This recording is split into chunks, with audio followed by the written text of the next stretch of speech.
Good morning, good afternoon, good evening, wherever you are. Hope you are all doing well. My name is Jimmy, aka Perceptes, and welcome to the first Patch and Play of August 2026. Patch and Play is a live stream that I do roughly once a week, where we spend an hour or two together working on a patch on my modular synthesizer, which you see here before you, that is more or less unplanned. So sometimes I have an idea of like what I might want to explore, but I don't rehearse anything in advance.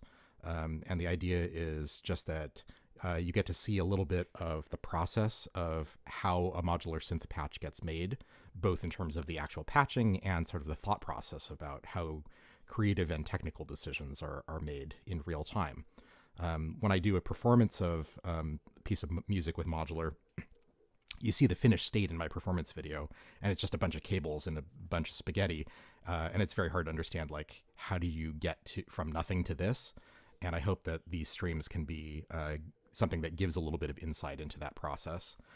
Of course, this is live, so in a real piece of music, I take much longer than an hour or two to come up with something, and there's a lot of trial and error, and I won't publish something unless it comes out good at the end, whereas with a live stream, we really don't know necessarily what we're going to get. So some weeks we come up with something that is closer to like a nice piece of music. Sometimes it's just more experimental, like a sound design technique or something. Sometimes we don't really come up with anything that is worth kind of writing home about. So there's really no way to predict, but that's the general idea. I also want to focus these streams on what is interesting to the audience. So, of course, these will be recorded. You can watch them after the fact. But for anyone who is available to watch live as I'm recording, it would be wonderful to have questions and comments, because I would like to gear what I work on towards what you're interested in seeing. Obviously, I want this to be entertaining, but I also want it to be educational. So I like to share my knowledge and help people understand concepts and ideas. So if there's questions that you have about modular synthesis in general, about the specific modules that I have in my setup, how I use them or what they do, please don't hesitate to ask. Feel free to interrupt me regardless of whatever I'm rambling on about, because again, I would really like to focus the time we spend on the things that are most interesting and useful to the live audience. So while we wait for people to trickle in, I will do my usual spiel and kind of explain what this all is. For anyone that is watching one of these for the first time, just clicked out on it out of curiosity and does not have experience with modular. So modular is a type of synthesis where, rather than buying a single unit, a synthesizer, which could be either like a piece of hardware or a plugin or a piece of software in your computer, the idea is that you're sort of constructing your own custom instrument from a bunch of smaller pieces. So each one of these little boxes is called a module, and they do one smaller piece of what the overall instrument will do, such as creating a sound, processing a sound, creating control signals, which can be used to sort of decide what other modules do. And then you use these patch cables, which are just 3.5 millimeter audio cables with a mono signal, and you plug them into these little jacks, and they communicate with each other via electricity.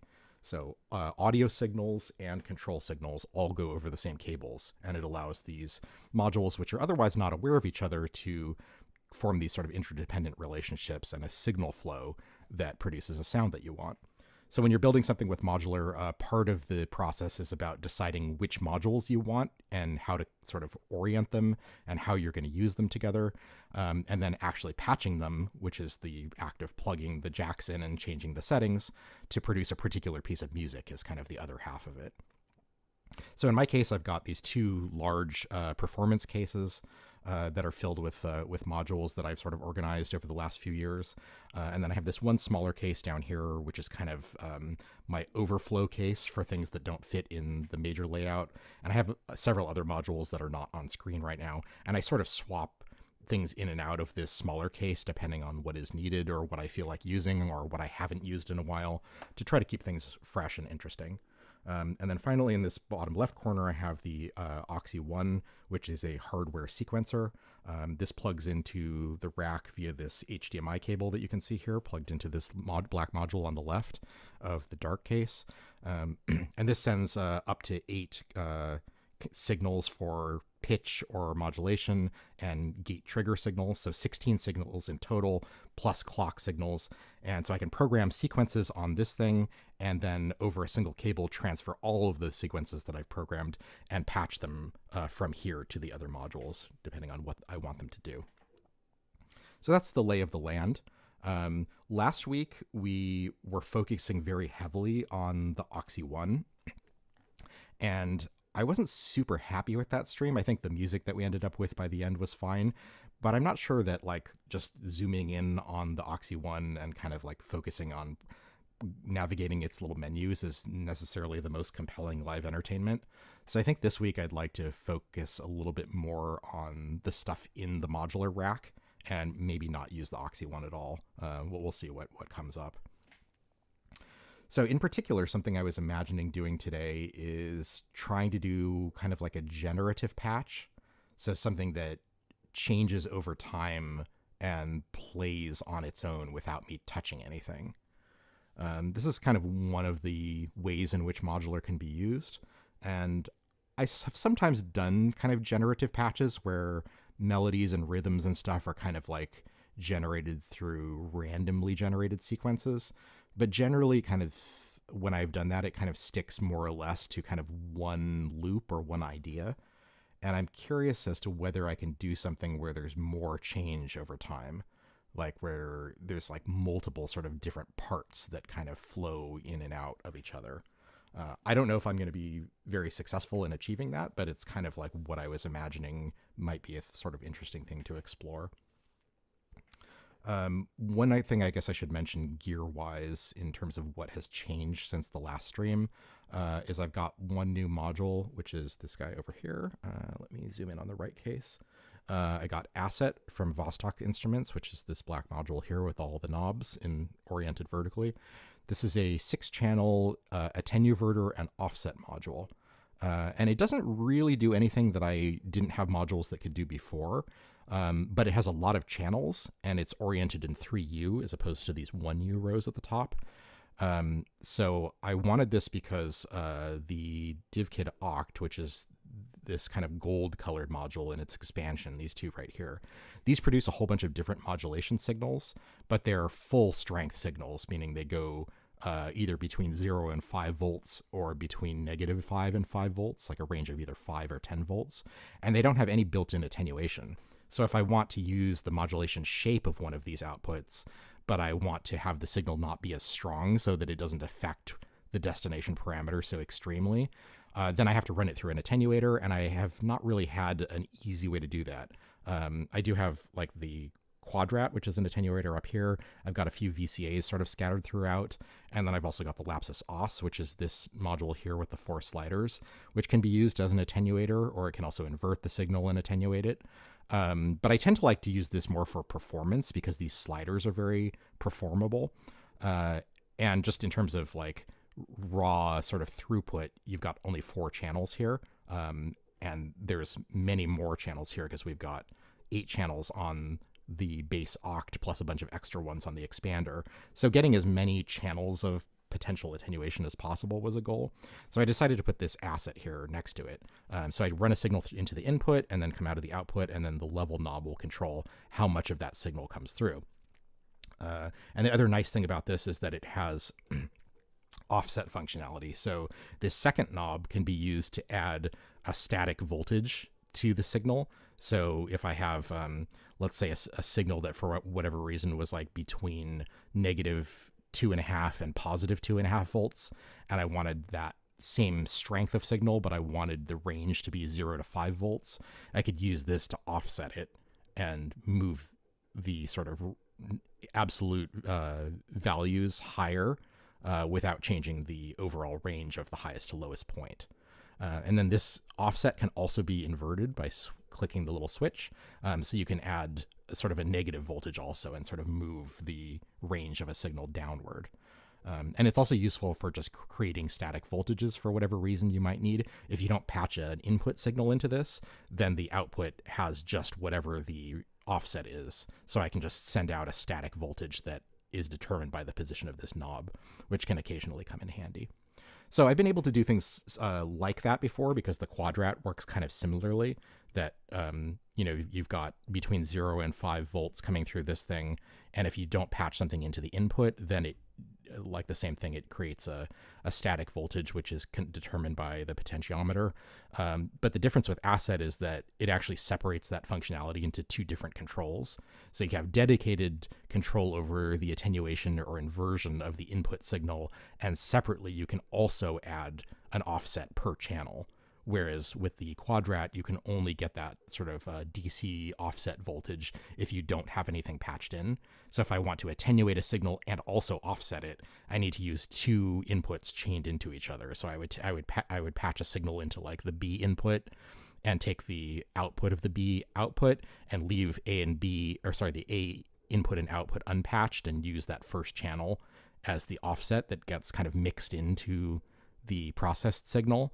And so I'm instantly using up half the capacity of the Quadrat with just a single signal. So it's not to knock the Quadrat. I think it's absolutely wonderful for what it does, and I've used it a lot. So I've definitely got my money's worth, but I think that the Asset will be handy for lots of things to come. So the downside of this is that obviously it takes up space in the rack, and so this used to be kind of like my drum section here.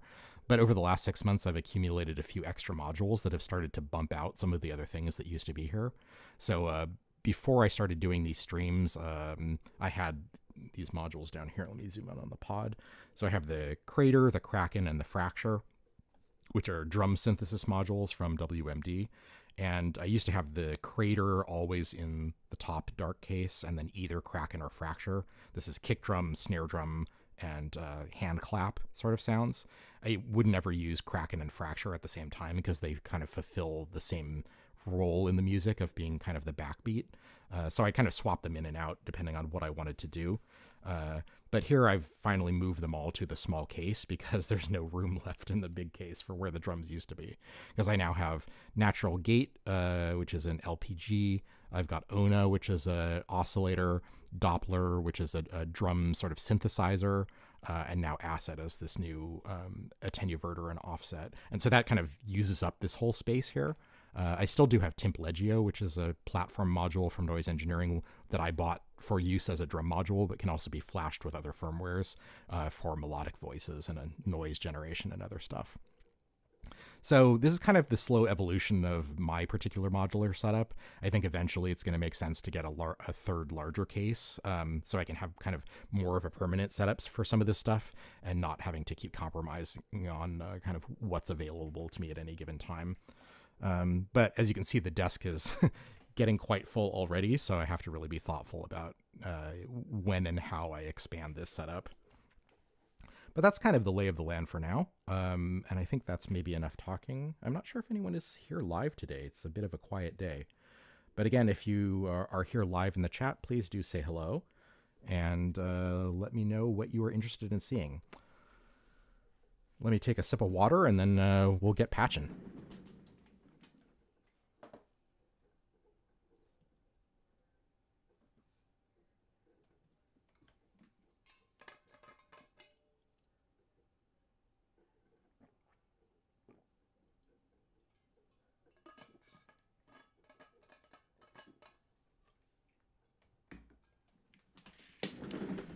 Okay, so for a generative pattern to create melodies, I think we're going to have to use some sort of random source. And I'm going to want to use my Bard Quartet, which is a 4-channel quantizer. So that'll take any arbitrary voltage and clamp it to pitches that make sense for a musical scale so that you can use a random sequence of voltages to create a melody that actually sounds like music. So we have up to 4 channels of quantization available to us. So maybe we'll kind of do a 4-part sort of melodic piece, or at least we'll attempt to do that. So I think that will start by maybe even before I decide what will be creating the sequences, maybe I will decide what the voices should be. So I think maybe I will use Ona as the baseline. So let's do some basic patching here. Let me patch I'm just going to use the sine wave output from Ona into, actually, I guess we should actually tune this stuff first. Let me see if I remember how to do this. I actually don't remember how to get 0 volts out of the Bard Quartet. I should probably look that up real quick. Or maybe this won't take too long. Yeah, let's do this. Let's do the pitch patching first. So I'm going to take a cable from the first output of the Bard Quartet. I'm going to send that into the volt per octave input of Ona. And then let's do the same for what other voices we might want to use. So maybe we'll use, what should we use as our second voice? Maybe plates would be a good one. So we can plug the second output of the quantizer into the volt per octave input of plates. And for the third voice, maybe we will use Castor and Pollux, which is this black module on the far right. So I'm going to plug into the volt per octave input of that guy. And then for our fourth one, maybe we'll use Manus Ateritas. So fourth output into Manus's pitch input. And now I need to tune these oscillators to make sure that they are all starting from the same sound source. Or starting from the same pitch, rather. So let me get a long red cable. Actually, you know what? I'm gonna do rings instead of Manus, because Manus tends to be kind of an extreme voice. I think I want something a little chiller. So let's plug in rings for the fourth channel. Okay, let's tune these really quick. So I'm gonna get let me show you the pod. So I'm using Mordax data in its tuning mode, and I can use this to tune it to an exact pitch. So maybe we'll use C2. Let's see how that sounds if it's low enough. Yeah, I don't know if you can hear that. It's a very sort of sub bass sort of sound. Yep. I think that's fine. We can always go. Yeah, I think that sounds good. Okay, so that's tuned to C2. I'm just going to tune this all to C, so we'll do kind of C minor as our bass scale, I'm guessing. And let's now patch up the audio output of plates again into the tuner. And let's see if we can get a sound out of this. I'm not hearing anything right now. Let's go to the virtual analog mode. Why do I not hear anything? I should be hearing a droning oscillator. Oh, I guess, yeah, obviously I'm not hearing anything because the audio isn't plugged in. But I guess we could plug it in so we can hear it as we're tuning it.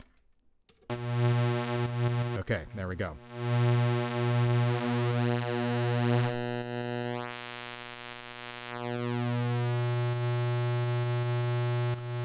So let's tune this to maybe C3.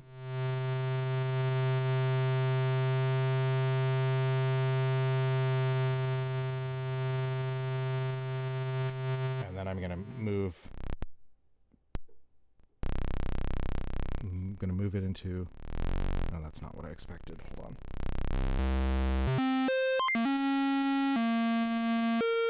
That's what I wanted. Okay. There's a mode on plates that allows you to just change the octaves with the frequency control so you don't accidentally bump it out of tune.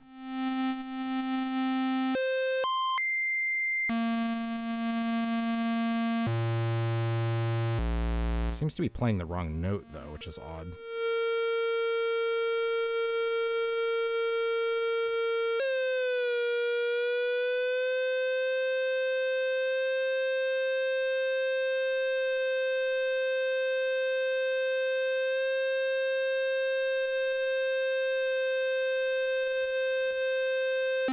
There we go.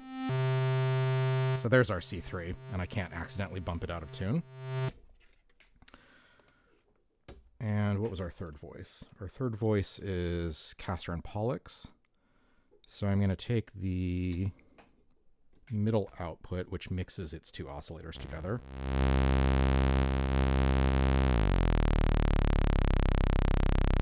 And I'm going to just set this to a C1, but I think we're going to send it a higher voltage.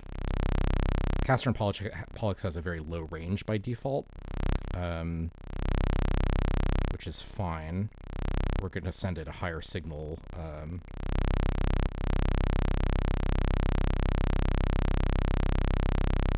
Oops, the wrong control.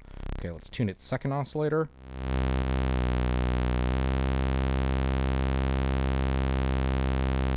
So it's an octave higher. That's good. So together we should have a nice wide chorus sound. Sounds good. And then our last voice is rings. So let's tune this. I think for this one we're going to need to send it a clock to actually trigger it. So let me just plug in a clock signal from Marbles real quick. Let's brighten up the sound so we can actually hear it. And let's get this set to a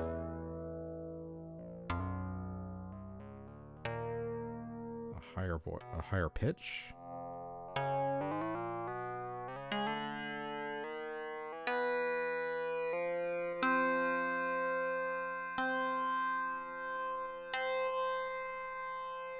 All right, there's a C5. That will work for our purposes. Okay, cool. So we've got all of our oscillators tuned to the bass pitch. And so now we can plug in the audio from each one into our mixer. So let's do that. We've got, I could use a shorter cable here. Sine wave output from Ona is our first channel. Let me mute that. Our second channel is plates. So we'll take the main out into the second channel. And then our third voice is Castor and Pollux. So we only need a very, very small audio cable to patch that in. Oh, let me go back to my overhead camera. Let's go into the third channel of the mixer. And then our fourth channel is rings, which has both an odd and an even output. So I'll use two audio cables. And I will plug that into the left and the right inputs of the fourth channel. Okay. So now we've got our signal patched to the mixer. Great. Okay, and now we need to start thinking about what we're going to do for the sequence of notes. And we may need to do sort of repatch some of this so that the audio goes through other processors and not directly into the mixer, because I'm going to want filtering and kind of amplitude changes and that kind of thing. So we'll make some adjustments here, but this is going to be kind of the basic building blocks, I think. So I think what we're going to do with the Bard Quartet is it's got this feature called harmony, where you move this little potentiometer at the top, and it's got 8 positions, and each one of them can be programmed to a different set of notes in the quantizer. And then each of the 4 channels can also have a separate sort of program for each of those 4 slots. So the idea is that you program sort of like a chord sequence or like a sequence of notes. And then in order to advance your progression, you send a CV signal to the harmony input, which changes to the next chord in sequence. I've actually used this very little because I don't know if I have a good reason. I guess I got the Oxy one not super long after I had the Bard Quartet, and obviously it's much easier to sort of program in a chord progression or a changing sequence with like a really powerful dedicated sequencer. But I think for something like what we're doing today, where we kind of just want a slow evolution that's driven entirely by the patch itself, this will be a good use case for this. So let's start by I'm wondering if I should program in multiple different sort of pitch patterns for each of the 4 channels, or whether I should group them all together and have them all playing sort of the same collection of notes. I think what I want is for the bass, the Ona sine wave, the first channel, to just be playing a single note that doesn't change. And that can maybe be the root of our scale. And maybe the other 3 channels can be grouped. So the way I do that is I press the second channel, and then while holding it down, press the third and fourth channels, and see that now that all 3 of those are highlighted. So I can switch back and forth between channel 1 and channel 2, 3, 4. And no matter which of those 2, 3, 4 I press, all 3 of them are highlighted. So I can change them in a group without having to program the same scale again. So I think that means that for the first channel, we're just going to have this top button lit, which corresponds to the root note C. And then in the second group of channel 2, 3, 4, I'm going to actually put in a C minor chord. So C, E flat, and G. And I guess we could actually make it a 7th maybe, if we add in the B flat to make a C minor 7 chord. That might sound nice, give it a little bit more color. So there's maybe we'll start with that as kind of like our baseline chord. And now we need to figure out like what's going to drive the actual playing of notes. So I think the way we're going to do this, I think I'm going to use the trigger outputs on the Bard Quartet to trigger the notes on the 4 oscillators.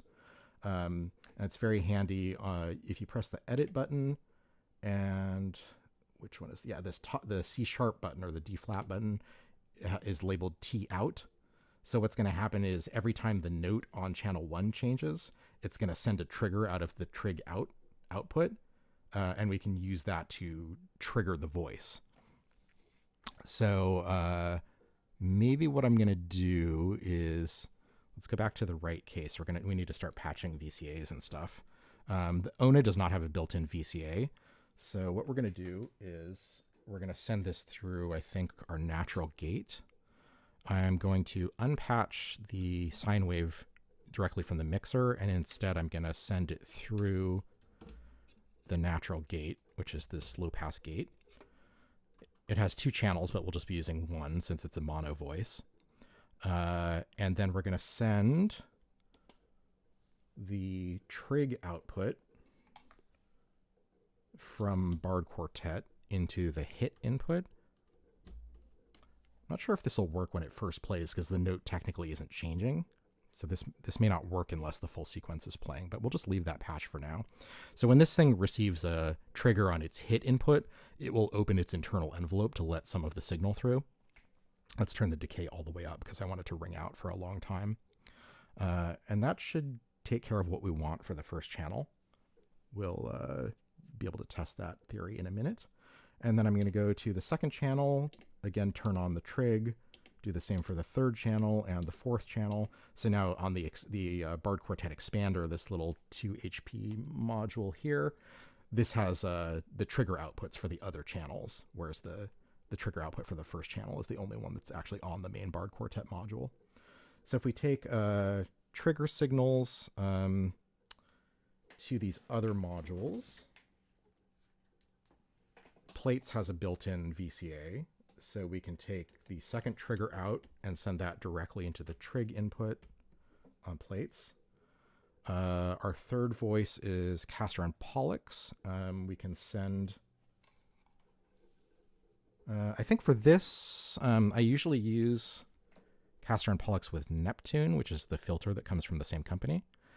So I'm going to patch the Castor and Pollux signal into the low-pass output on Neptune. And the output of Neptune is going to go into the mixer. And then, let's see, wrong color cable. I'm going to go back to our... so the Neptune filter has a built-in VCA with this volume control, but we can also just use the frequency control to use the filter. So I'm going to, let's see, let's go back to the left case. I'm going to take the trigger from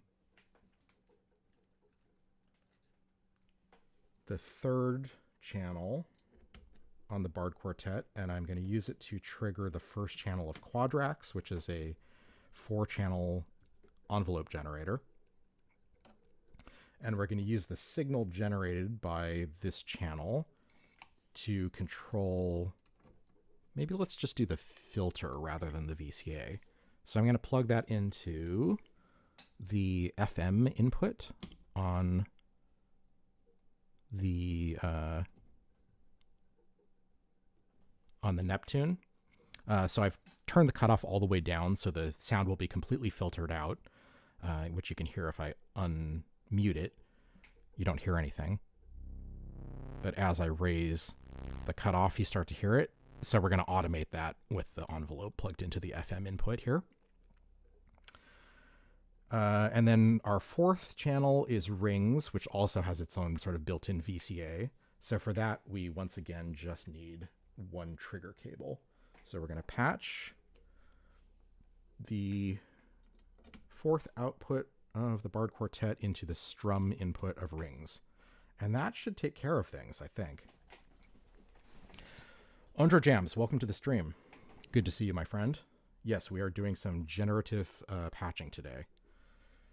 Okay, so I think I've got all of the sort of sounds patched up in terms of being able to have them make new pitches when the sequence changes. So now what we need to do is we need to actually clock the input signals for these. And I'm thinking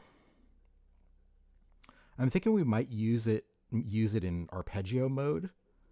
So Bard Quartet can work in sort of two different modes.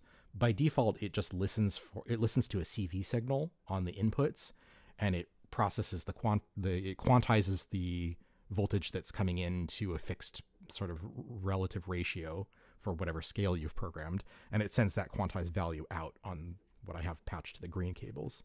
But you can also turn it into arpeggio mode, where rather than listening to a continuous voltage on the inputs, it's listening for a trigger signal. And when it receives the trigger, it will play on the output the next note in the scale, just kind of going through them sequentially. So I think that might actually be the way that I want to drive this rather than sending it random CV signals. That might work for us. I'm going to try that. It might be, because of the fact that I have channels 2, 3, and 4 grouped together, it might make those other instruments a little too samey if they all change at the same time. I think I might want to sort of decouple them from each other. But let's start with this just to see how it sounds. So we can drive this from Pamela's Pro Workout. Let me get, maybe I'll use some clear cables for this. So I'm going to patch the first 4 outputs of Pamela's Pro Workout to the Bard Quartet's inputs. So each of those first 4 clock signals will decide when the next note is played. I guess this will actually work even with the channel 2, 3, and 4 grouped, because it groups like what scale notes they play, but it doesn't group when the arpeggiator advances for that output. So I think this will actually work okay. So on Pam's, I mean, I guess we can just leave it as is for now. And if I press the button, we can see whether we actually hear anything. Let me press the button. Let's see what we hear.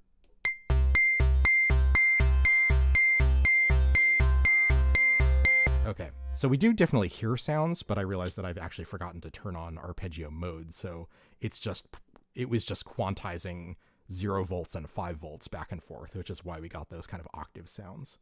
So what I need to do is press the edit button, and then I believe I hold down the channel and press the arpeggio button.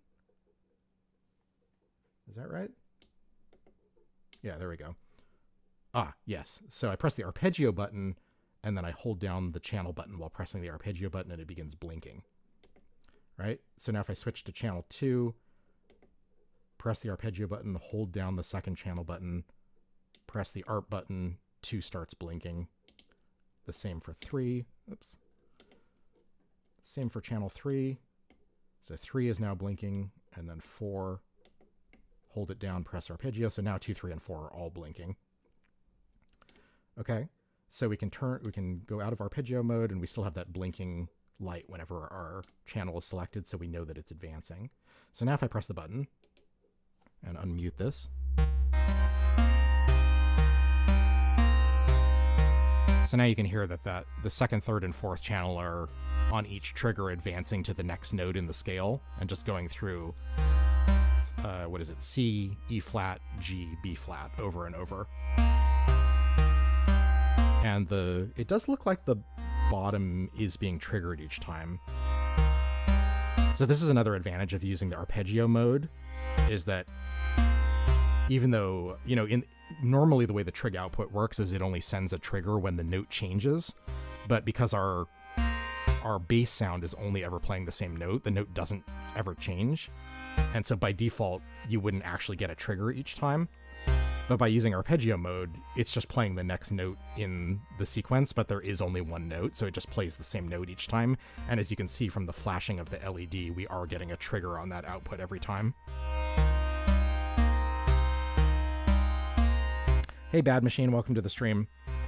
Today we are working on a generative patch. So we've got 4 melodic voices, and we're going to try to use only the stuff in the rack to do something where the chord progression slowly changes over time, and maybe the modulation changes the sounds of the instruments over time. Something where we can just sit and listen to it do its own thing without touching anything.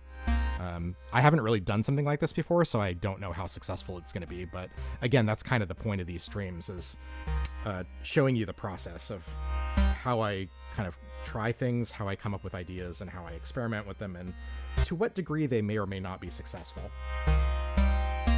And give me 1 second, I need to get a drink of water.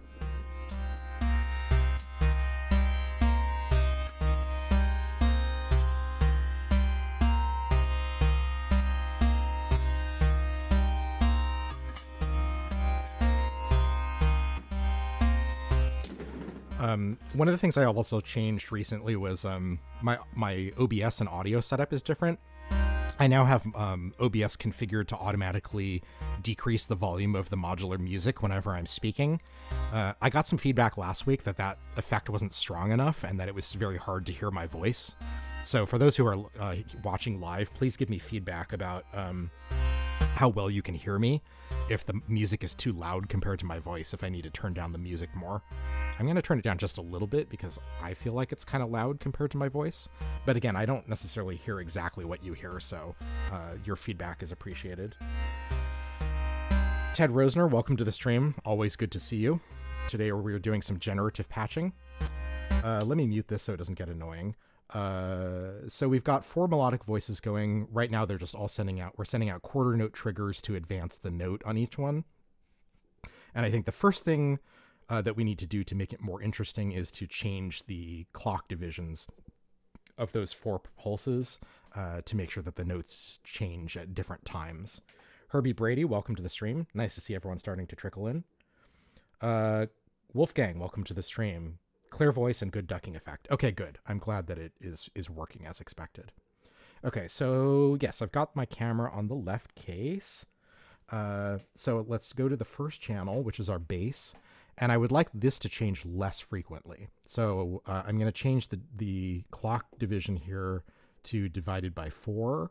So it's going to trigger once every 4 beats rather than every single quarter note. And then for our other voices, maybe the second one, maybe we'll keep that directly on the quarter note so we get 4 notes per measure, assuming that we're, in a 4/4 time signature. The third channel, let's maybe make kind of a multiplied division. So like 1.3, we'll kind of give it I guess that's roughly like a triplet pattern. So it's going a little bit faster than every quarter note. It'll be advancing. And so that means it won't repeat exactly at the same place relative to the other instruments on each loop of the sequence, which should make it a little bit more interesting. And then for the fourth voice, I'm going to start with it at just 2x. So we've got an 8th note pattern. we'll just see how this sounds. We may need to experiment with this to keep it interesting. But let me unmute all of this.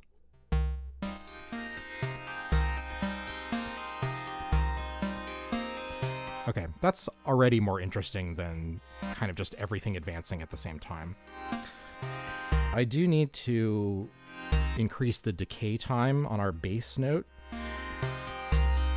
because we want that to kind of ring out as long as possible. I may open the gate a little bit too.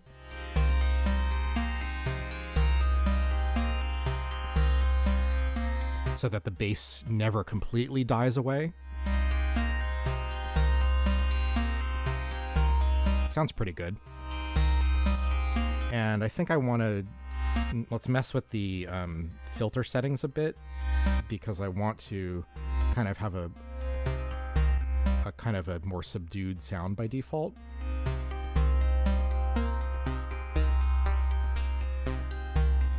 I guess what we need to do is we need to send the Plates voice through a filter, because Plates doesn't have a built-in filter on every single model. So I'm going to unplug Plates. I'm going to run that through the dual dagger, which is this small 6 HP filter that I have down here. Okay, let's plug the output of Plates into the input of the filter. Turn the resonance off.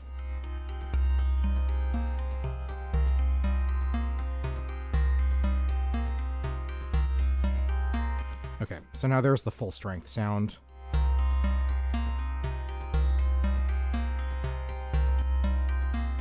But I can filter it a bit more.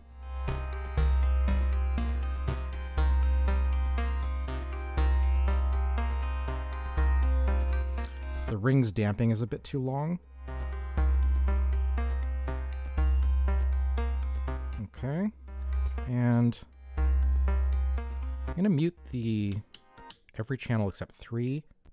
So you can just barely hear on the 3rd channel this little tiny sound, and that's because I have not yet programmed an envelope that makes any sense. Remember, our 3rd channel is sending a trigger to the Quadrax, which is our 4-channel envelope generator. So these top 2 knobs determine the rise time of the envelope and the fall time of the envelope, and that's being sent to the FM input on Neptune, which is filtering our Castor and Pollux oscillator. So I need to increase the fall time so that we can actually hear the sound before it immediately gets cut off.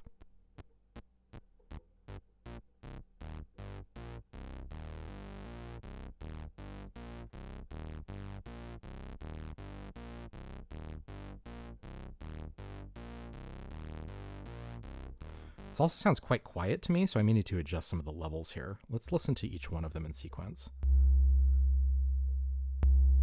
I'm going to bring all of the volumes down, actually, on the mixer to try to get them to kind of be nice levels near each other. So the bass is very, very subtle. Maybe we'll actually switch to a triangle wave instead of a sine wave for the bass sound to give it a little bit more audibility in the with some of those upper harmonics.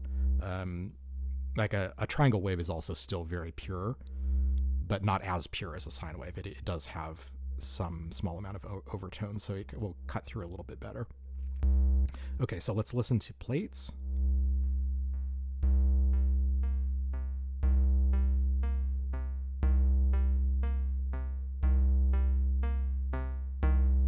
I think full volume works here.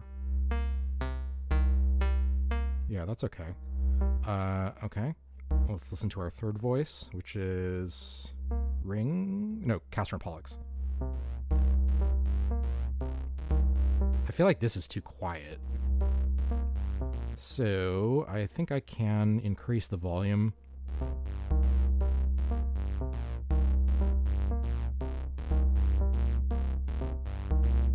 A little bit like that. It's kind of overdrives it by turning up the low pass input there.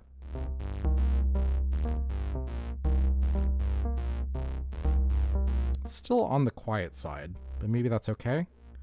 And then our 4th voice rings.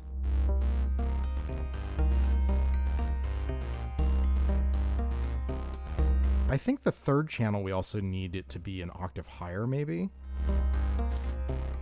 I'm actually not sure if we can do that per channel. Okay, so now I've increased the octave of Castor and Pollux by 2. So it's going to play 2 octaves higher than the other voices in its group, which I think is a better spread. Maybe I can make decrease the strength of the input a little bit there. And I'm also going to decrease the attenuation, or I guess increase the attenuation by decreasing the signal level of that incoming FM envelope, so it doesn't open the filter quite as much, which I think sounds nicer.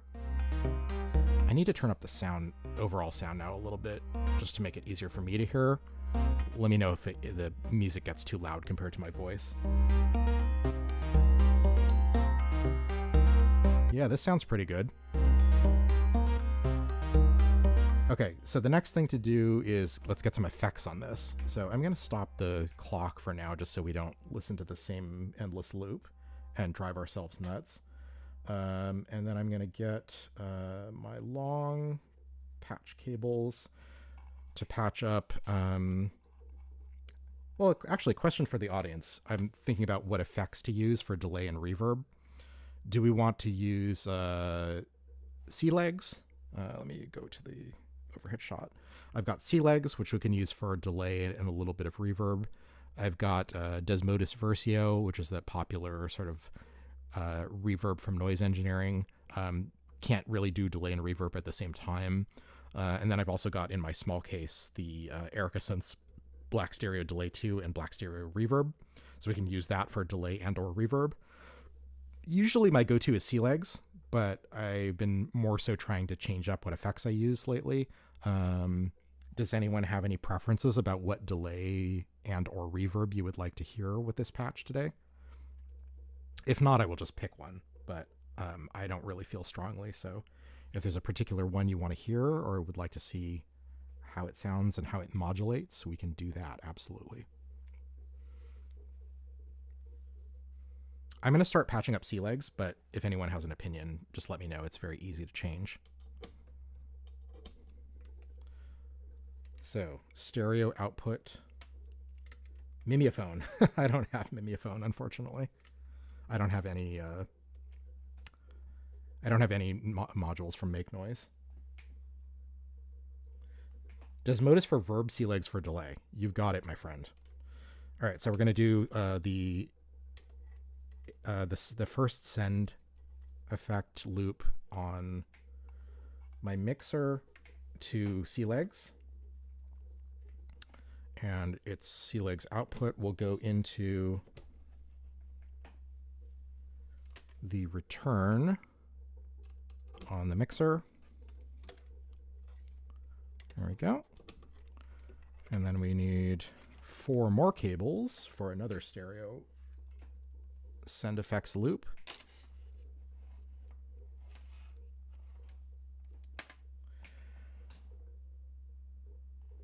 Grigori, welcome to the stream, by the way. You're a Make Noise person? Yeah, I don't have anything against Make Noise. I just I personally, their panel logos, or not logos, but just like the artwork and the labeling and sort of the aesthetic of them doesn't really jive for me. So I know they've done a lot of great stuff and they're quite influential in Eurorack, quite beloved. But it's not anything that I've ever felt compelled to use. If I had one, I'm sure I would get use out of it and, you know, learn what they all do. But I'm kind of turned off by the visuals. As you can tell from my setup, like aesthetics is part of what I like in building my own system. Okay. So now we've got C legs and Desmodus patched up. Let me turn on the effect sends and let's start the clock again and let's tune in a basic delay. Oh, we also need to clock. I think we want to clock C legs. So let me see.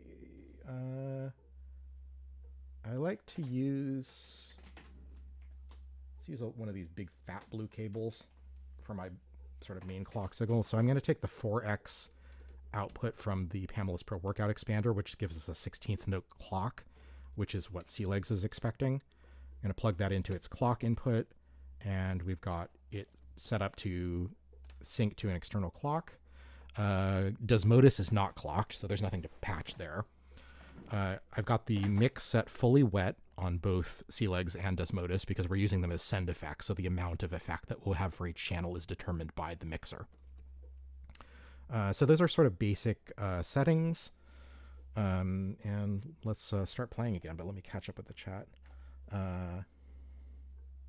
Yeah, again, no shade on Make Noise. I just don't happen to have any of their stuff because it hasn't been a priority for me. But I know Mimeophone sounds very nice. It's like a classic. Maths, of course, is like the most popular sort of computation utility module for envelopes, LFOs, slew limiting, all that kind of stuff. Personally, I went with Quadrax as an alternative to maths because, again, the labeling is more intuitive to me. So not that I couldn't learn how to use maths, it's not that complicated, but for the physical size and feature set, I thought Quadrax was kind of more my jam. Okay, let's start the clock again. And let's bring in some send effects. So I'm going to start from the 4th channel, which is rings.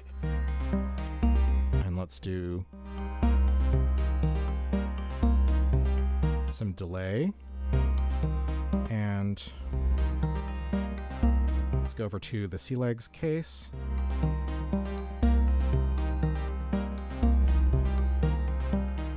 Okay, so I'm going to use the long mode ping pong delay. Let's do the tape delay emulation. Let me actually turn off the other voices so we can hear it more clearly. Turn up the feedback.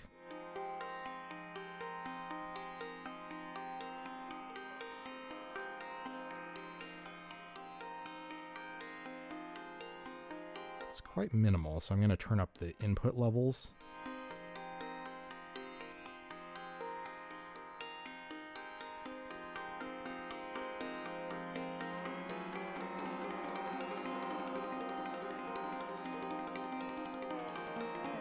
Wonder if we want just kind of a straight 16th note delay. It actually sounds quite nice, I think. Maybe we'll just go with this.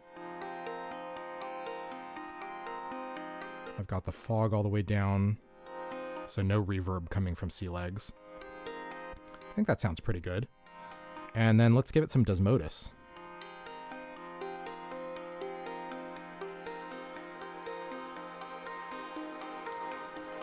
Let's go to the right case. So I'm going to use... Let me get the tone kind of at its default position. We've got the reverb set to full density, so completely smeared out reverb as opposed to being able to hear any of the individual delay lines that make up the reverb sound. Size is all the way up to give us kind of the most spacious wash of sound. And the regen I have not super high. I've got it about maybe 10 o'clock. I find that one of the things I don't love about Desmodus is I feel like there isn't kind of like a nice range of regen. It goes from like you don't hear anything to suddenly the reverb tails are really long, kind of around this point, and then it gets super, super long past that. So I wish there was kind of like a easier way to dial in like a moderate amount of reverb. But I think it's okay. I'm also going to maybe turn the tone counterclockwise a little bit to just sort of darken the tone of the reverb slightly.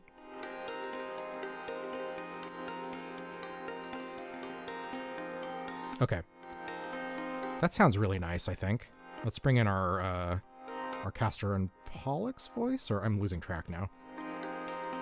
Yeah, Castor and Pollux is channel 3.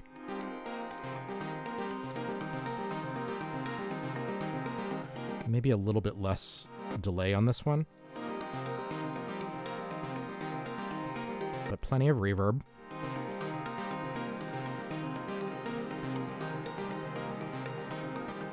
And then our second voice.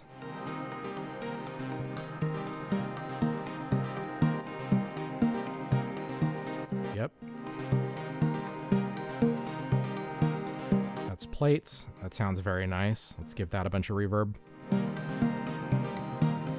And our bass, I don't think we want any effects on the bass. Maybe a tiny amount of reverb. Maybe a tiny amount of delay too. I just don't want it to be overwhelming because that should be sort of like our foundation. But that sounds really nice. I mean, let's compare. There's all 4 voices with the effects. There's the effects off. So that's really adding a lot to the sound. I mean, effects are just the key ingredient for almost any patch. It takes it from, okay, that's kind of cool, to, oh yeah, this is music.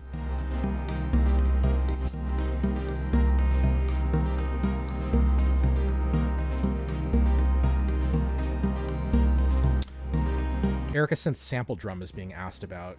Yeah, I have not had that. The only Erica Synth modules I have are the 2 effects, this Black Stereo Delay 2 and Black Stereo Reverb. The only module I have that does any sort of sampling is Beads, and I very rarely use it as a sampler, usually just for kind of like demonstrating something, but very rarely for like actually a piece of music that I make. For me, like, I've never been a big sample user in general. Like, for me, the workflow of writing with samples is kind of a struggle. It just doesn't come very naturally to me. I'm much more of a synth person. So I use the Digitac 2 for sampling, and I kind of use that in a separate workflow from what I do with modular. But it might be interesting to explore kind of more sample-based stuff in the future. Okay, so there's our starting point. Let's stop the clock for a second, and let's go to our second harmony input and program in a separate scale, start to program in different scale or chords, I guess. So let me switch to the left case. So for those that weren't here before, what we're going to do is we're going to be using the harmony feature of the Bard Quartet, which allows you to program in different sets of notes for each of the quantizer channels for each of the 8 positions of this harmony potentiometer. And then you can use external CV to sort of scan through the harmonies to change your chord progression. So let me switch to the second group because it'll be easier to see. If I turn this knob, yeah, you can kind of see the point at which some of the lights go off when we're switching from harmony slot 1 to harmony slot 2. So on harmony slot 2, let's go from, instead of playing a C, maybe we'll go up to an F chord. So that would be F, A flat, and then that high C. So yeah, I guess those are the right notes. Oh, interesting. It looks like I need to group these again. Like, it doesn't keep them. You see how the other 2 lights aren't lit again? Let me group 2 and 3. Okay. Okay, so now they're all grouped again. Interesting. And so our root note on the bass scale is going to be F. Let me see. Do I have to turn? Oh, I have to turn on the triggers per harmony too. That's kind of annoying. Okay, well, there's probably a faster workflow for this. I know there's a way you can edit all of the channels across all of the harmonies, but I don't remember what it is.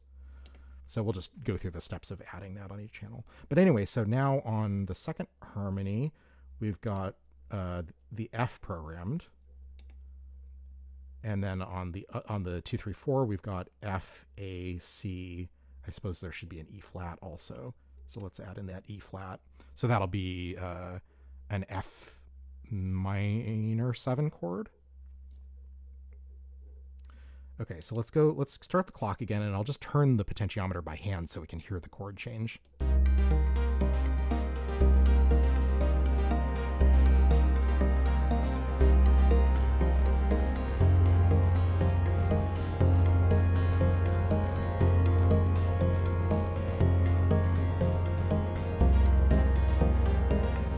I think I need to change the octave also for that third channel.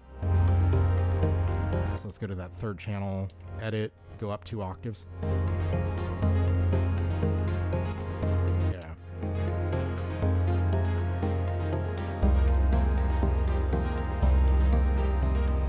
Okay, there we go. So that's the basic idea of what I was kind of imagining for the chord progression. So maybe Now, this is the part that I don't really like doing on live streams, is like doing this kind of rote programming that's not super interesting to watch. But I suppose, it is part of the process, so maybe it's still useful for people to see. Let me check in with the chat, make sure no one asked me anything. Having a little bit of discussion about sampler modules and whatnot. Okay. All right, so I'm going to go through the same process again. I'm going to go to the third harmony, and let me program these first. So we're going to turn on the trigger for each channel. Fortunately, it does stay in arpeggiator mode. On the third channel, we're going to go up 2 octaves, and then we're going to group channels 2, 3, and 4 so that they can be programmed together. And let's turn off edit mode. Okay, so maybe for the for the third chord, maybe we'll do a 2 chord. So I'll change it to D in the bass. And then the other notes are going to be D, F, A, and then I guess a C for our 7th.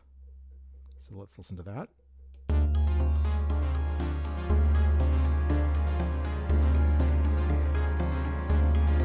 This is maybe not the right choice, actually, the right chord, because in minor, a D is a diminished chord, which is maybe not the quality that I want to have right here. So maybe let's do a 6 instead.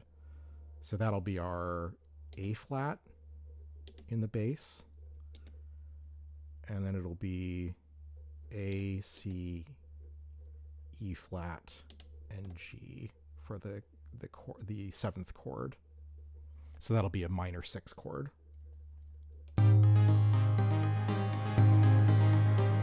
Yep. Okay.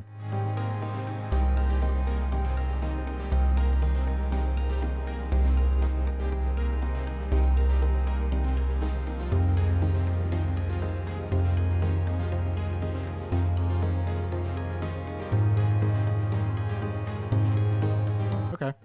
So you can hear the chords are changing as I'm kind of going through this.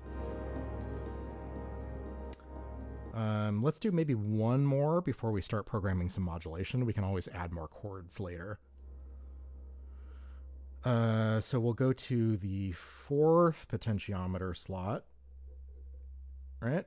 And let's turn on the edit mode. And we need to turn on the triggers for each channel. And we also need to move the 3rd channel up 2 octaves. And then we want to group channels 2, 3, and 4. And finally, we need to decide what scale degree it's going to be. Let's make this a G. So I'm going to turn on the G. Let's see, it's going to be G, B flat, D, F as our 7th chord. And our root is going to play a G. So that should be a G minor 7th chord.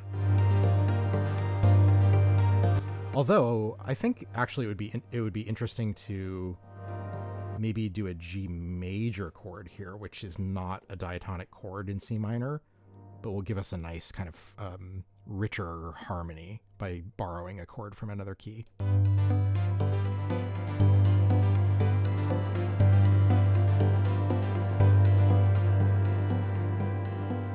Yep.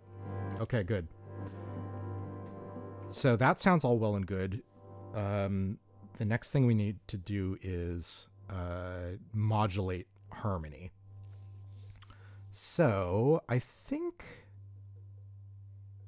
this one, I'm going to do it at clock rate. So I'm going to use Pam to control this.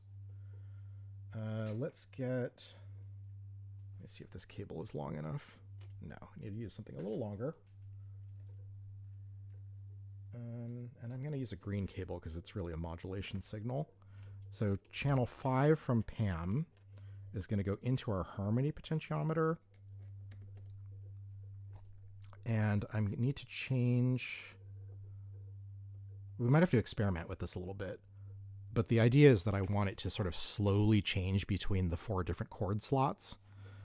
So maybe I'll set it to like a divided by 4 division, or maybe 16 is what we want. Something that's fairly slow. We're probably going to go much slower than this, but I just want to hear the progression. And then I need to change the wave shape because I don't want it to just be on and off. I want it to vary over time. So like a triangle wave will go from its base point up to a higher voltage and then back down again. I don't think that's what I want. I think I want it to loop. So kind of more like a saw wave sort of shape. Let's see. Does this even have a saw wave shape? It's only got... So it's got this like exponential curve, which isn't really what I want. I want something that's like totally just like straight. Maybe there's a way to do it with cutting off the phase or something. Well, let's just have it go up and down again with a triangle wave to start. So I'm going to set the shape to this triangle, and then the level control I'm going to bring down to about 50%, because if I let the full amplitude of the signal go through, it's going to take us all the way up to the 8th harmony slot, and I haven't programmed any chords on 5, 6, 7, 8. So I only want it to go up to 4 and back down. So let's try it at 50%. I may need to tweak that level because I'm not sure exactly what level of voltage corresponds to what harmony slot. So maybe we'll just listen to this a bit and see what it sounds like.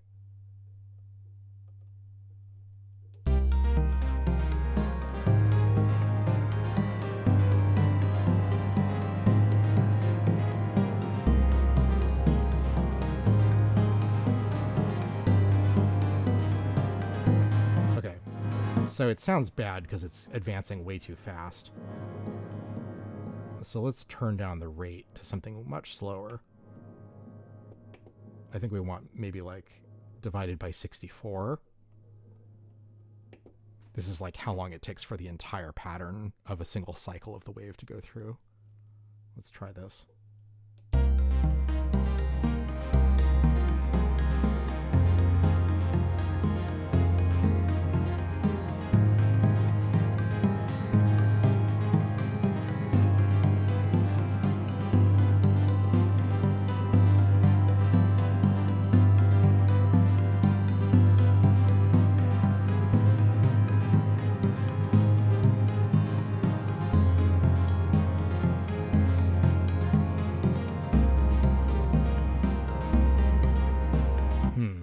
I feel like I want this even slower too.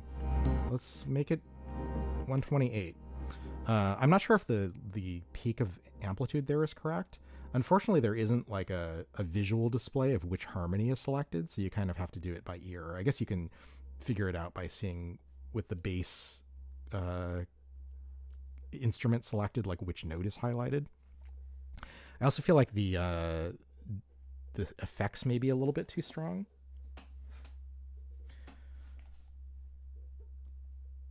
Yeah, Grigori, you're right. It is a little distant. I think maybe it's the major 5 that I added. Let's try changing that back to... What did I do here?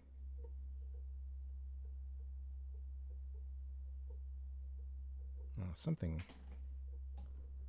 Oh, no, that's right, yeah. Let's change this B major to a B, or sorry, this B natural to a B flat, which is its diatonic chord in that scale.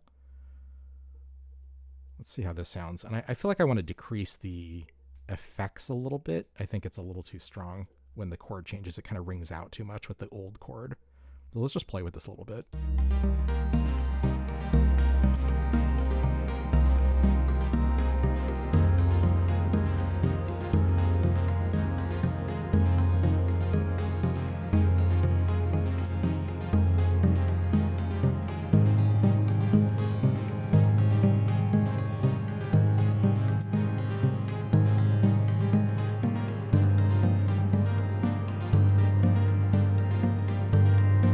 Maybe I'll turn down the feedback on C legs. Let's bring it all the way to its minimum to start with. I'll bring down the drive a little bit.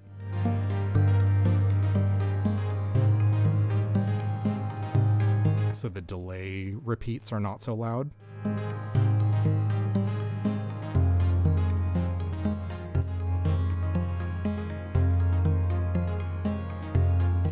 and I think I want to filter this a bit more too. Like the ring's brightness is too much.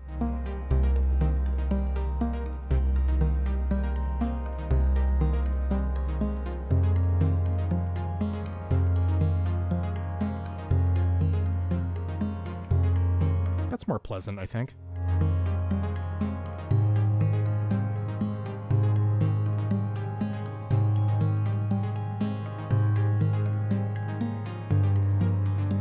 How do the levels sound to you all? Do you feel like there's one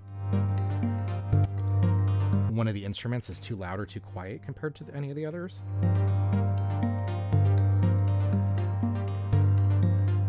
Sounds okay to me.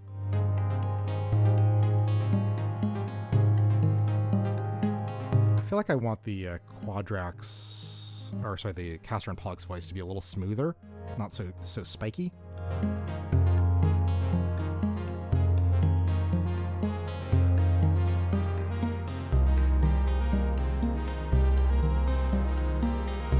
So I'm just kind of increasing the rise and fall times of the envelope that we're sending to the filter on the third voice.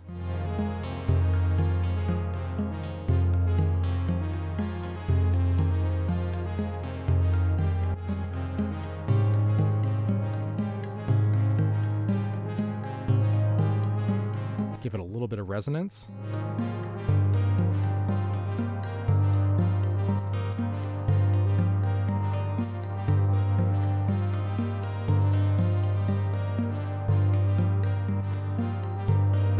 Yeah, I think this sounds better. So I think just with that amount of delay and reverb, having that major 5 chord didn't really sound good because it kind of, the long tails of reverb and delay created a lot of dissonance with the previous chord.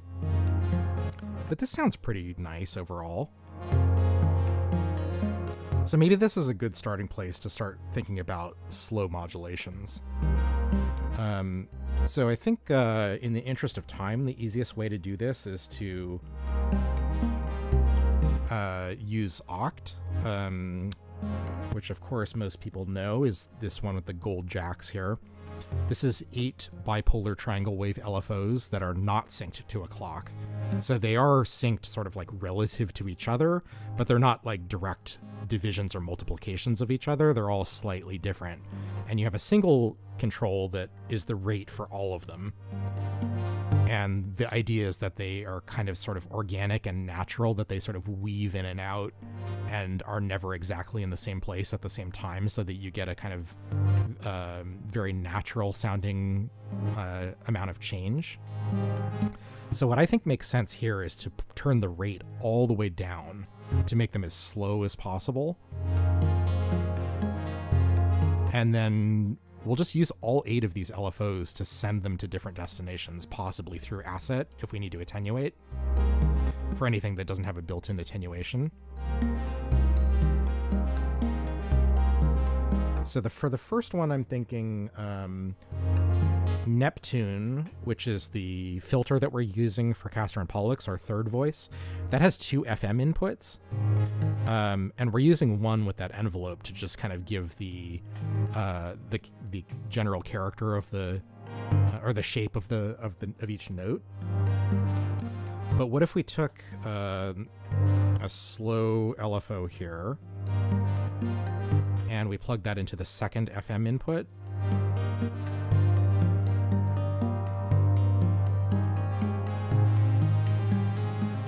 That will be slowly modulating the cutoff knob in sort of a fixed position, as though you were slowly turning the cutoff with your hand. And you can already hear that it kind of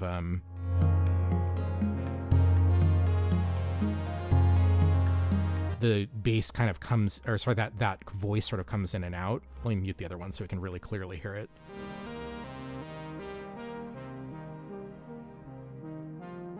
So as the value increases coming in on that second FM input, you hear more of the sound, but also the effects of the envelope are less pronounced because the filter is more open by default. So maybe this has a built-in attenuator again, so what we can do is maybe attenuate this a little bit so the effect isn't quite as strong.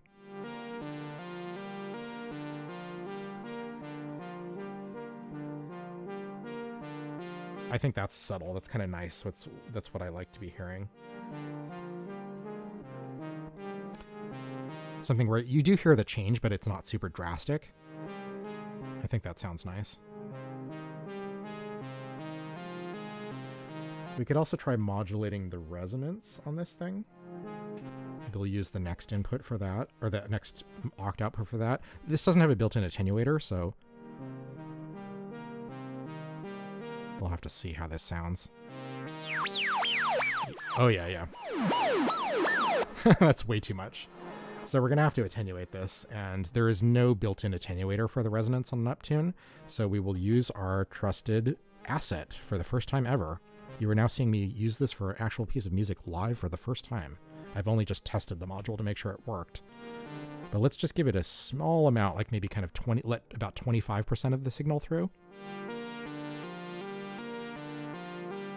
Yeah, I think maybe even a little bit more.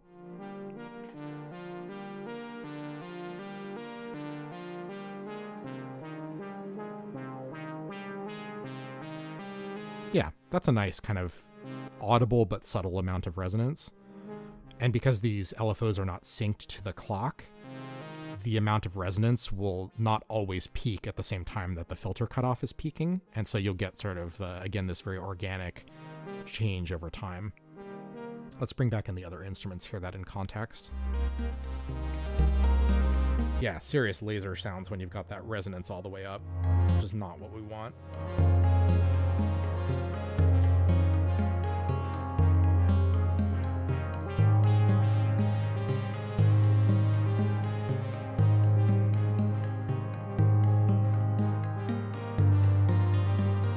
Yeah, not bad. Okay, our fourth voice is rings. Let's modulate that next.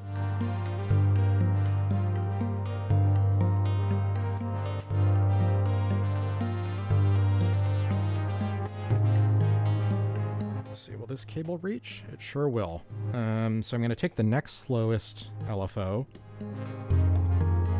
and let us affect maybe the position as a...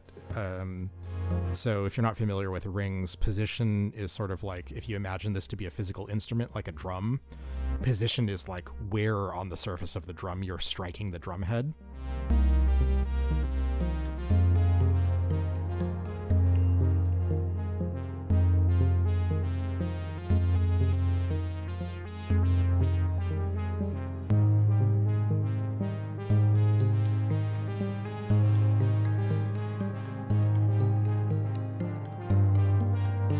So it should just kind of change the timbral quality a bit.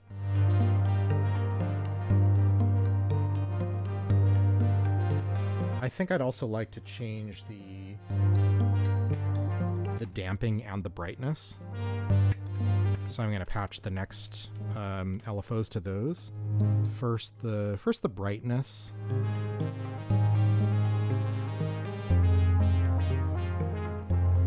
And then the brightness is just kind of like, well, as the name implies, it's the amount of high frequency content. And then the damping is sort of like how long the sound rings out. So I'm going to give that, these all have built-in attenuators. So I'm just bringing a little bit of the signal in, but not a huge amount. But this should change. Yeah, it's maybe a little too bright at the peak there.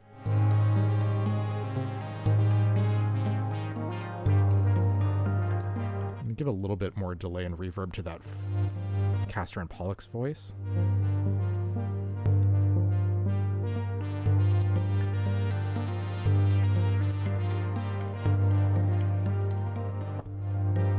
So it kind of just makes the ring sound kind of fade in and out and kind of change a little bit more.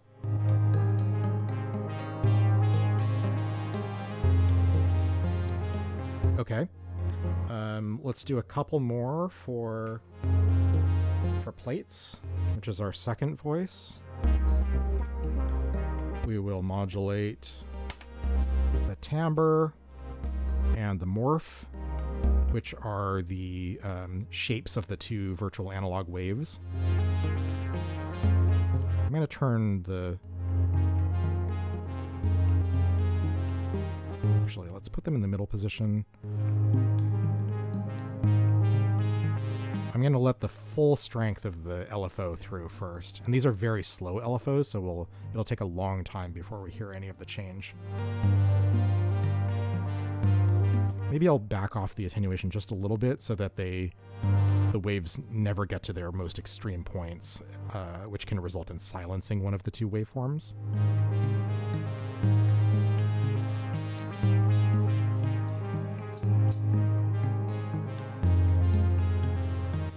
The sequence is coming from Bard Quartet. I've programmed in 4 chords, and we're using an LFO synced to the clock from Pamela's Pro Workout to modulate the harmony potentiometer, which changes which chord is being played of that sequence. But yes, I think we can start adding in some more chords maybe at this point.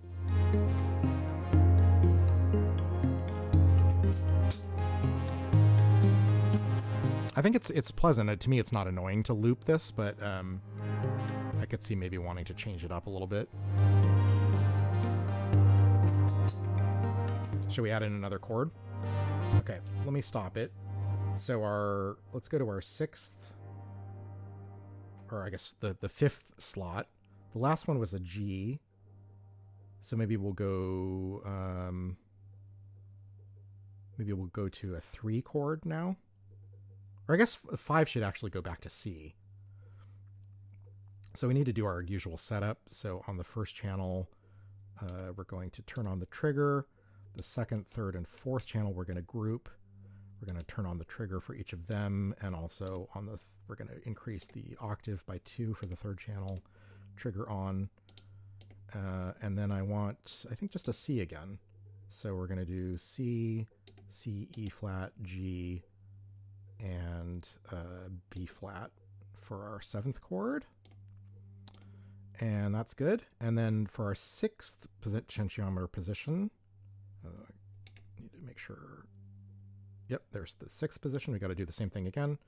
So edit mode, trigger on, group 2, 3, and 4, trigger on, 2 octaves up, trigger on. And then for this, maybe we'll do a how about a 6th chord, or maybe a 3. A 3 would be good. So we're going to play an E flat in the bass, and then our chord voice will be playing E flat, G, B flat, and D. So get rid of that C in the bass. Okay. And then our 7th harmony slot, we set up once again, trigger on, group 2, 3, 4. Did that? Didn't group 3. There we go. Turn the trigger on, 2 octaves up, trigger on, and maybe this is the right place to do the 2 chord. This is diminished, so I don't know if it's going to sound fantastic. It'll be diatonic, so it should sound okay in the key, but let's try it. So it's going to play a D in the bass, and then the other chord is going to be D, F, A flat, and C. Yep. Make sure I got... Oh, I need to unselect the C there. Okay, cool. And then for our last chord, I think we need to go back to a 5 so that it'll sound nice if we repeat. So the last one we're going to go back to we're going to go to a minor 5 again. So we do our usual setup. We turn on the trigger. We group 2, 3, and 4. Trigger on, 2 octaves up, trigger on, and then on the bass note we're going to play a G, and the other ones are going to play G, B flat, D, and F. Okay, I think that's all of our voices now, or all of our chords. So we now used all 8 harmony slots, and so what I can do on the Pamela's Pro Workout settings for the LFO that is modulating this is I can go back to the level and turn this up to 100%, because now we want it to go all the way through all 8 potentiometer slots. And I don't know if I want it to necessarily like go through from 1 to 8 and then 1 down to back sort of 8, 7, 6, 5, 4, 3, 2, 1, which is what a triangle wave will do. We can see how it sounds. I'm not sure if it's going to be good or not. Let's listen.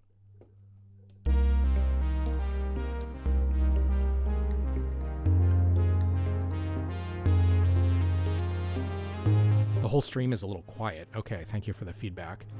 Let me turn up the sound of the music a little bit, and hopefully with the ducking you can still hear my voice okay.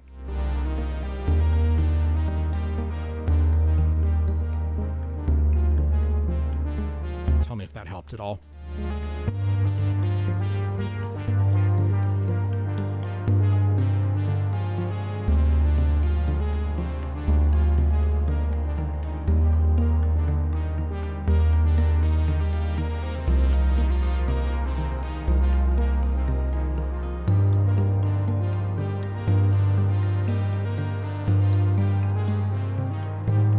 I'm going to turn down the FM attenuation,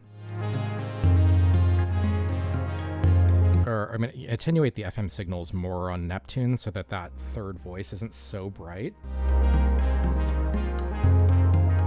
Maybe give a little bit more brightness on rings, because I kind of want rings to be more of the lead.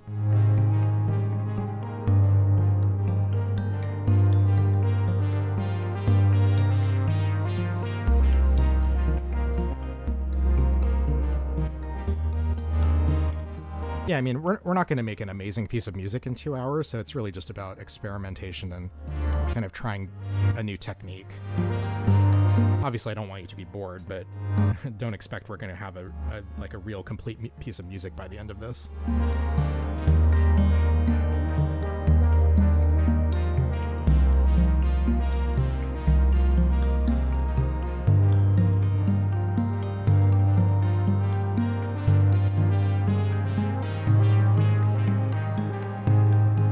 Not bad.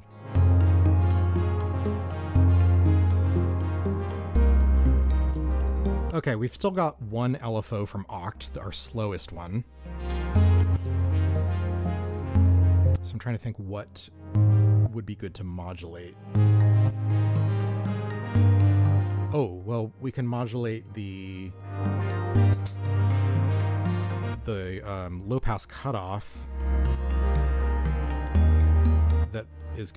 that is being applied to plates.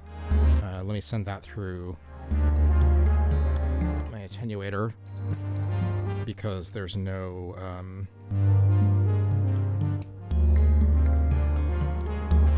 the low pass filter cutoff input doesn't have a CV attenuator on the dual dagger, so we're going to use asset for that. Too long a cable. There we go. So let's send our slowest LFO through that second channel. I'm going to let the entire full signal through initially.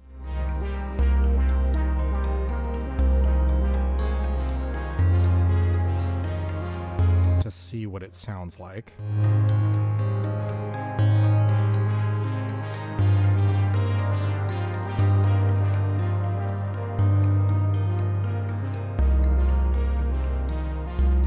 So right now the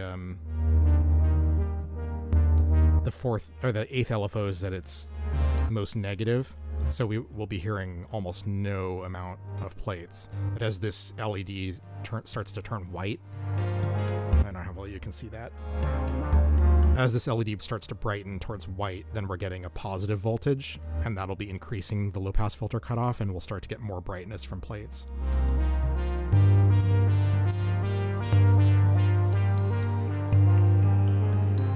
Let me actually mute the other voices so we can really hear it. Sorry, plates is number 2. So it's really quiet. I'm going to attenuate this a lot, like 50%. Maybe even less.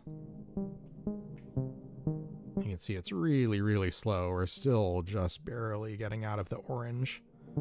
Kind of more towards 0 volts. Maybe let's turn on the... Well, I don't want to turn on the resonance. I like to have this sound just very clean. So this is super, super slow. We're still in the negative region.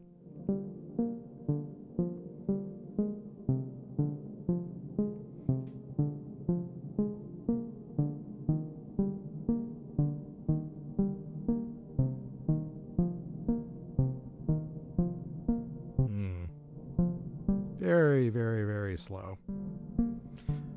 Okay, well, maybe we'll come back to this in a few minutes when that LFO has finally gotten into its positive range. But I think if that's kind of the median point, that's kind of about what I want.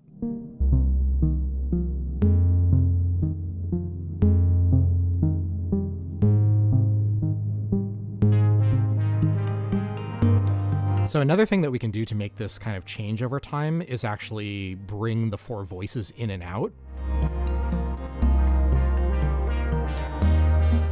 So for that, I think what I'm going to do is the Oct Expander has four triangle unipolar LFOs that go between 0 and 5 volts. And I think maybe I will take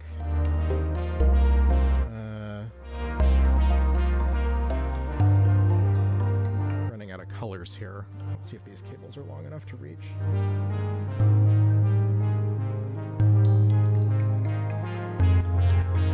Will these reach? No. All right, we're gonna go blue. There's our sort of brightness on plates and rings. Let's listen to just plates by itself.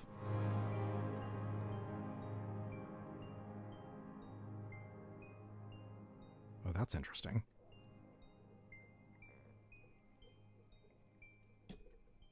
Why is it so quiet?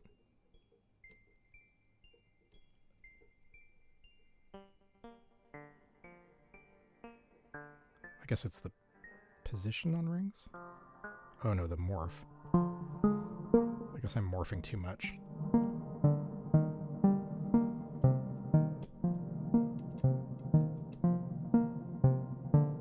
Okay, whatever. So let's take the first 3 of those unipolar LFOs and I'm going to send them into the expander of the mixer. And we can program the mixer to automate the levels of the 3 of channels 2, 3, and 4. I think I'm going to leave the bass so that it's always playing.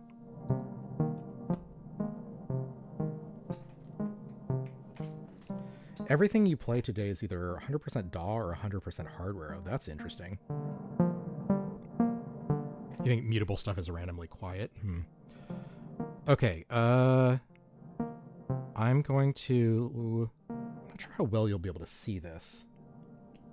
It's probably pretty hidden by the cables and everything. Can you all see the screen on the mixer at all? Let me see. If I uncover it a bit. It's probably pretty hard to see, both due to the mess of cables and also the refresh rate, but I can sort of talk you through what I'm doing. So the Xeromixa has an optional expander, which has 8 CV inputs, and there's a modulation matrix that's programmable. So you tell it per jack what you want that signal applied to in terms of the internal mixer parameters, and you can use the same signal with multiple sort of offsets, attenuations, whatever, to apply to multiple different parameters across any channel you want. So what I'm going to do is just use those 3 sort of unsynced LFOs to modulate the overall volume of the 2nd, 3rd, and 4th mixer channels. So if I press the config button and I go to expander on the menu, select that first expander. Oh, there's a bunch of expansions already in there. Let me remove the existing ones. We're going to start fresh. I thought I'd loaded a fresh copy of the settings, but maybe I screwed that up. So we're going to create a new modulation. We're going to select the first jack, and the channel is going to be 2, because the first channel is our bass, which we don't want to modulate. We're going to affect the volume of the track.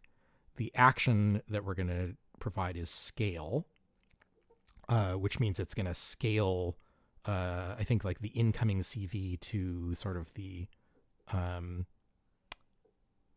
like the position of the physical slider is going to be scaled relative to the incoming CV. So I think that's what we want. If I turn the amount up to like 100, then it should bring the amount of the signal in and out. Let me listen to just channel 2. And you might be able to see on the screen that at the top there's a visualization of the incoming CV signal. This might be too fast. I want it to actually go really slow.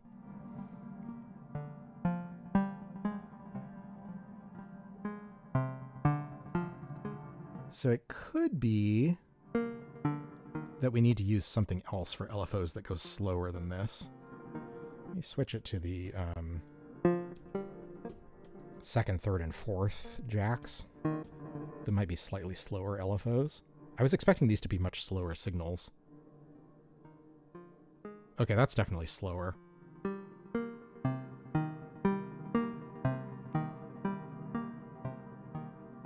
There. So you can hear it. It's kind of bringing the sound completely in and out when I have this set to the scale function. I'm going to give it a little bit of offset, like 10%, so that it never gets to 0 entirely. It's still very quiet to the point where you can't really hear it, but I think that'll work okay. So let's do the same thing for the other inputs. So I'm going to create another new modulation. On the second jack, we're going to affect the third channel. We're going to scale its volume by 100%. Let's unmute that. Let's give it a 10% offset again so it doesn't close fully. And then we're going to do that one more time by adding one more modulation from the signal on the third jack. We're going to apply that to the volume of the fourth channel. We're going to scale it relative to the position of the slider.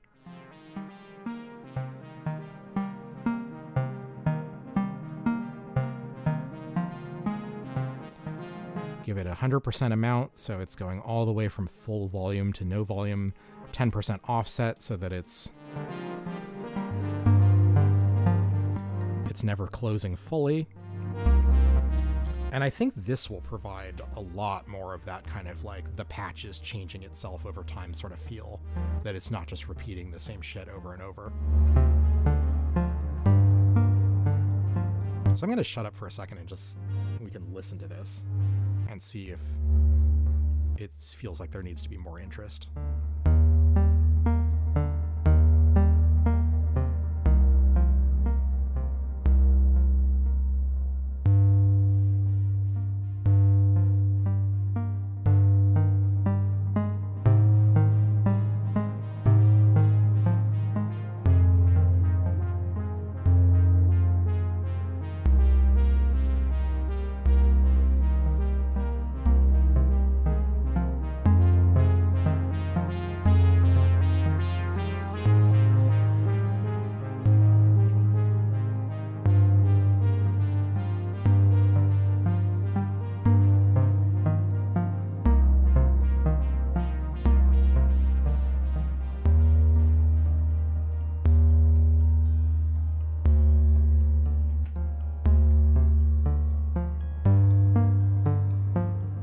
Starting to hear the ring sound come in very quietly.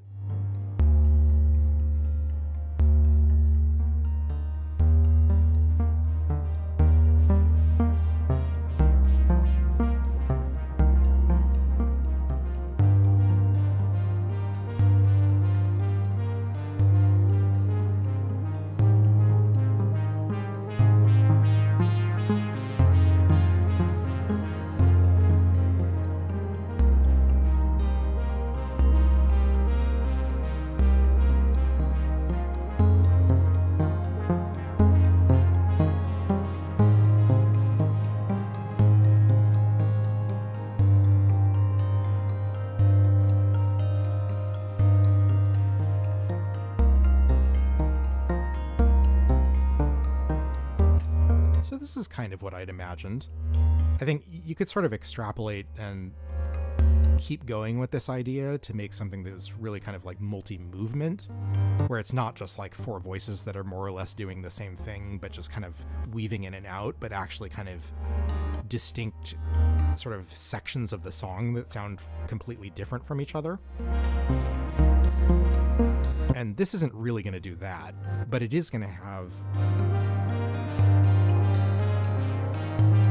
It is going to have kind of like enough change over time that you're never really hearing the exact same thing. And because of the sort of timbral changes of the instruments, the chord changes, and the relative volume levels of each instrument coming in and out, it kind of gets these, like the level of intensity changes over time, because you might have kind of like a thinner sort of palette of sounds or a thicker, fuller palette, depending on where the sort of LFOs tend to line up, turning all the parts on at the same time.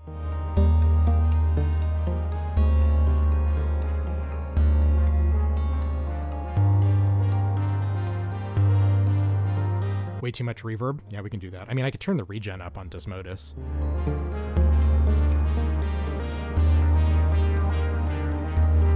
We can maybe brighten the reverb a little too.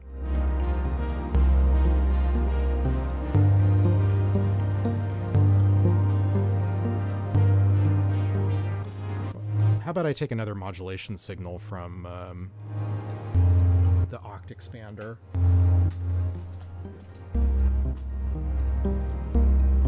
Maybe just one of these kind of logic signals, and we'll attenuate it a bit with asset, and then we'll send it to the tone parameter.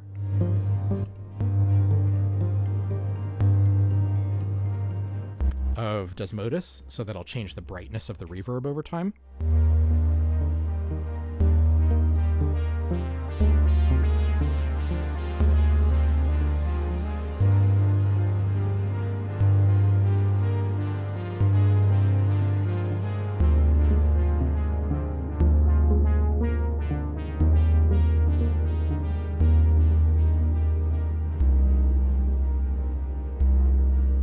See, now as everything starts to die away, you've got these kind of like interludes almost.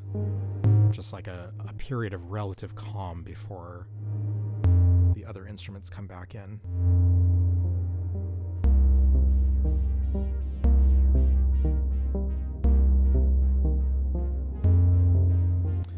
Another thing we could do is we could take a signal from maybe the random. Grab a longer cable. Is this going to reach? I'll take one of the stepped random voltages from the Oct Expander, and I'll send that into the first CV input on the Quadrax. And if I hold down the CVA button to edit the CV settings for the first envelope, and we've already got the first CV selected, then I can press the fall button, and now this random envelope will affect... Actually, let's do rise and fall. And I'm going to attenuate it slightly by pressing the buttons a few times each, so that they're dimmer. That has an internal attenuation for this CV signal. And so now this random voltage from the Oct Expander is going to be sort of randomly modulating the rise and the fall time of the envelope that we're sending to the filter cutoff of Castor and Pollux.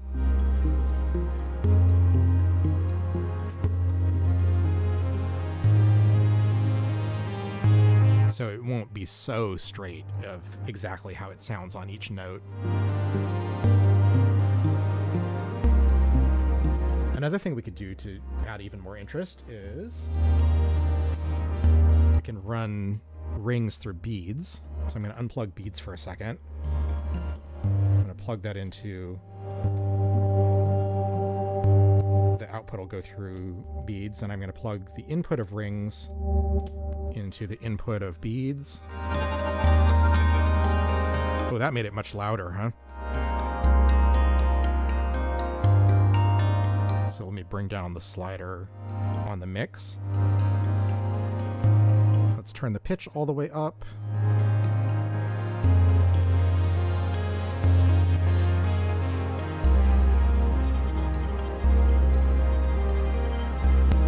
And let's bring in some of the grains that are being generated here. Maybe some smooth long grains like this.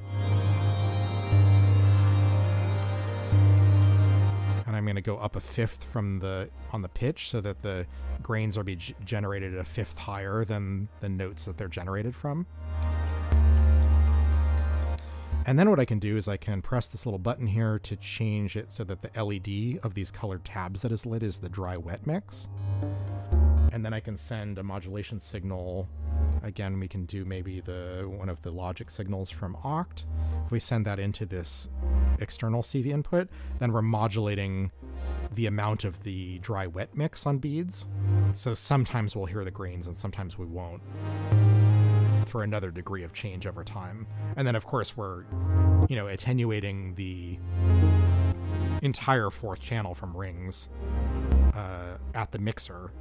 So regardless of the signal on this, we won't hear that voice at all at certain points. But as rings starts to come in, we should hear some variation in the amount of grains that we're hearing.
Here's rings starting to come in.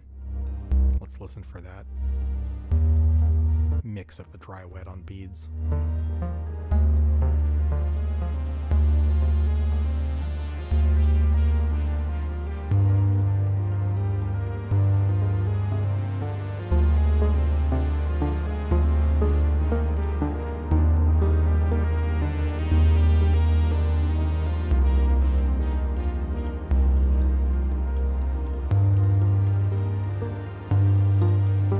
Actually not sure if this turns into an attenuator when there's a CV signal patched in.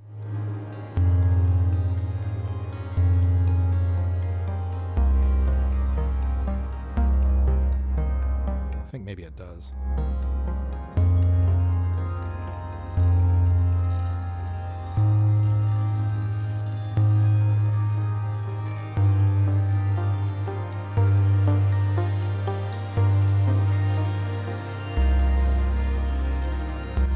So we get some really smooth kind of washes of tone from this as the grains from beads get introduced. I'm gonna add a little bit of randomization of the parameters here with the internal randomization modulation.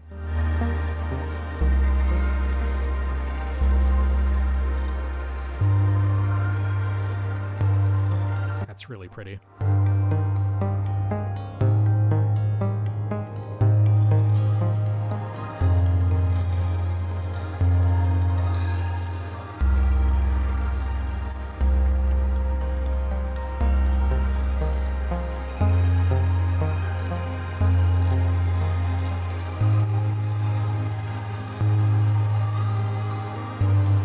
Maybe attenuate that a little bit so the grains don't get out of hand.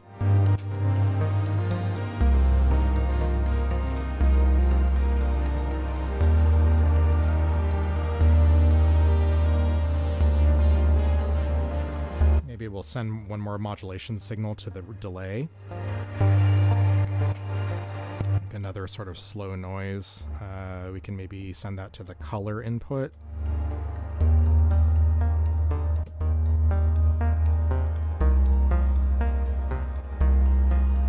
Will give us a little bit of tape degradation. Not sure how audible that'll be, but can't hurt.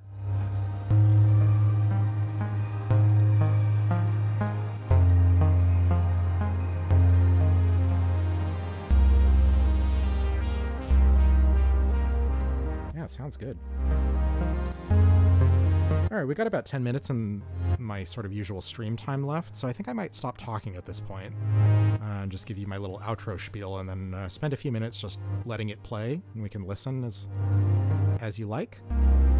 So again, thank you for everyone who is here watching the stream live today. My name is Jimmy.